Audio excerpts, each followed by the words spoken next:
Students, हम लोग पढ़ रहे थे इलेक्ट्रॉनिक इफेक्ट्स के बारे में ऑर्गेनिक केमिस्ट्री में, और इलेक्ट्रॉनिक इफेक्ट्स में हम लोगों ने इंडक्टिव इफेक्ट पढ़ लिया था।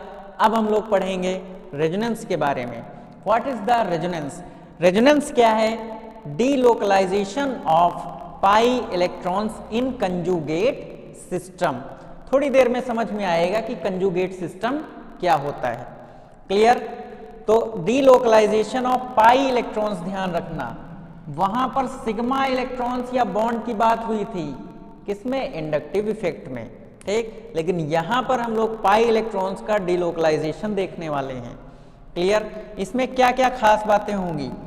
जितने भी हमारे रेजोनेटिंग स्ट्रक्चर्स बनकर के आएंगे उनमें जो एटम्स होंगे और उनकी जो पोजीशन होगी वो एक ही प्लेन में होगी, कोई चेंज नहीं होने वाला है। दूसरी बात क्या होगी?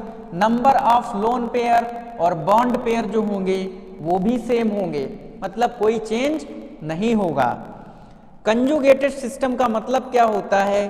Alternative arrangement of carbocation, carbanion, free radical या फिर लोन पेयर ऑफ इलेक्ट्रॉन, ठीक। तो इसमें आगे हम देखने वाले हैं, ठीक। तो कंजुगेटेड सिस्टम का मतलब क्या होता है, देख लीजिए।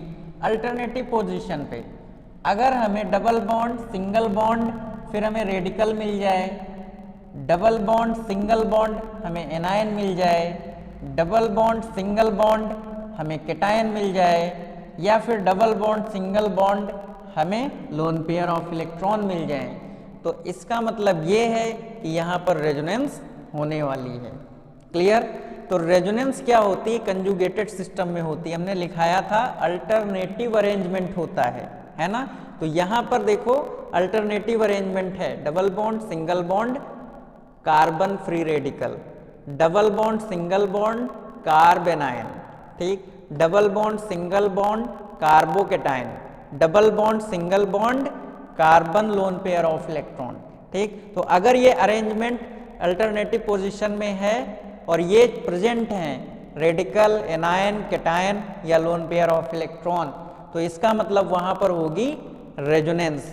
कॉम्पिटिटिव एग्जाम्स में जैसे नीट में है, यूपी कैटेट में है, या फिर वेटनरी के किसी भी एग्जाम में, मथुरा पीबीटी वगैरह में, इन सब जगह आप लोगों से एक क्वेश्चन पूछा जाता है कि कार्बन रेडिकल में कितने इलेक्ट्रॉन होंगे, तो आपको मिलेंगे 7 इलेक्ट्रॉन। एनायन में कितने इलेक्ट्रॉन होंगे, तो आपको मिलेंगे 8 इलेक्ट्रॉन। और कार्बोकेटायन में कितने इलेक्ट्रॉन होंगे, तो आपको मिलेंगे 6 इलेक्ट्रॉन। तो इस तरीके से आप लोग याद कर सकते हैं रैक 786 से।